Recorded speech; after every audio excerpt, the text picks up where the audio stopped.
Welcome to Best Movies channel. In this video, I introduce a great comedy movie that it makes you feel good. So stay with me. Love in the Afternoon is a 1957 American romantic comedy film produced and directed by Billy Wilder, and starring Gary Cooper, Audrey Hepburn, and Maurice Chevalier.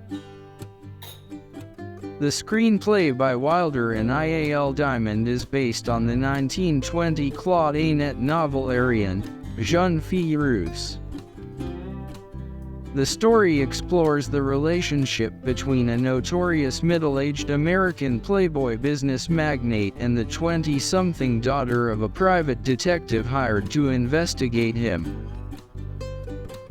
The supporting cast features John McGiver and Lisa Bourdon. In the rest of the video, I will tell the story of the film. By the way, at the end of the video, if you like the video, I will be happy you like the video and subscribe to the channel. Young cello student Ariane Chavez eavesdrops on a conversation between her father, Claude Chavez, a widowed private detective who specializes in tracking unfaithful spouses, and his client,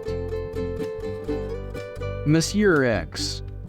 After Claude gives his client proof of his wife's daily trysts with American business magnate Frank Flanagan in room 14 at the Paris Ritz,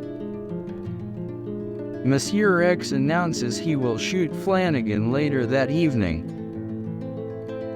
Claude is nonchalant, regretting only the business he will lose, since Flanagan is a well-known international playboy with a long history of casual affairs. When Ariane cannot get the Ritz to put her through to Flanagan on the phone, and the police decline to intervene until after a crime has been committed, she decides to warn him herself and leaves for the hotel.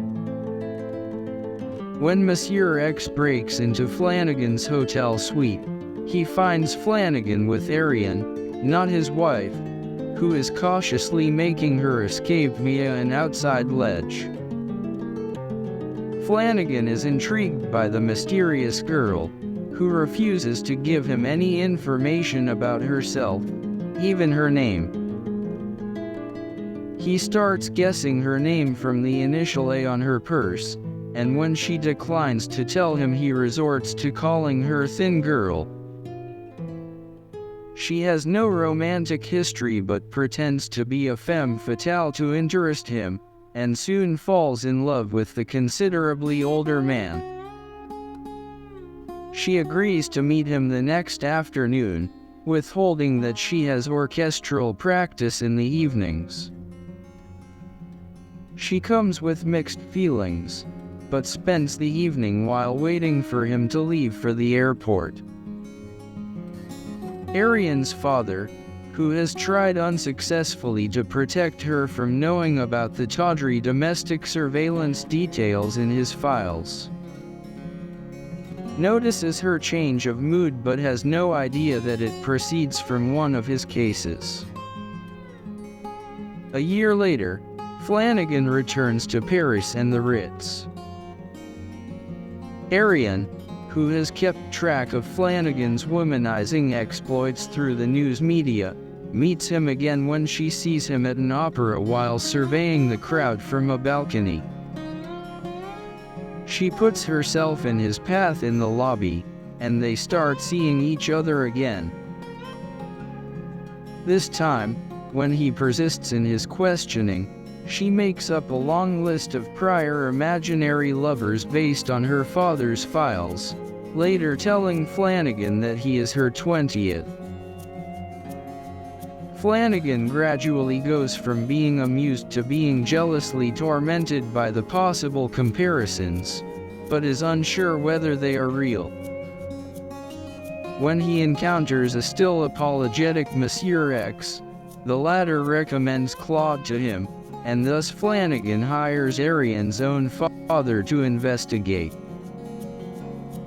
It does not take Claude long to realize that the mystery woman is Ariane. He goes to the Ritz, tells Flanagan her first name, informs his client that the girl fabricated her love life, and eventually tells him that Ariane is his daughter. He tells Flanagan that she is a little fish that he should throw back, since she is serious and he wants to avoid serious relationships. When Ariane comes to his hotel suite that afternoon, Flanagan is hurriedly packing to leave Paris, pretending to be on his way to meet two crazy Swedish twins in Cannes. At the train station, they both keep up their act of not caring deeply for each other, although Ariane sheds a few tears that she blames on the soot.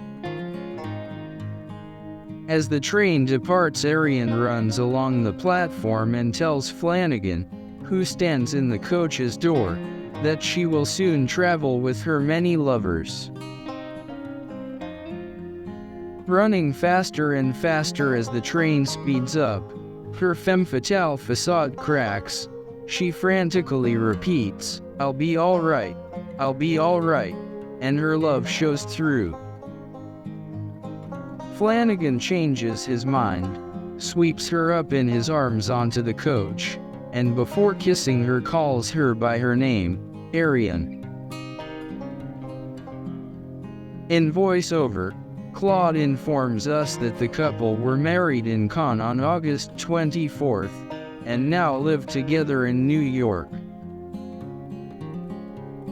And finally, I hope you will see this movie completely and enjoy watching it. I would be happy if you could comment your opinion about this movie.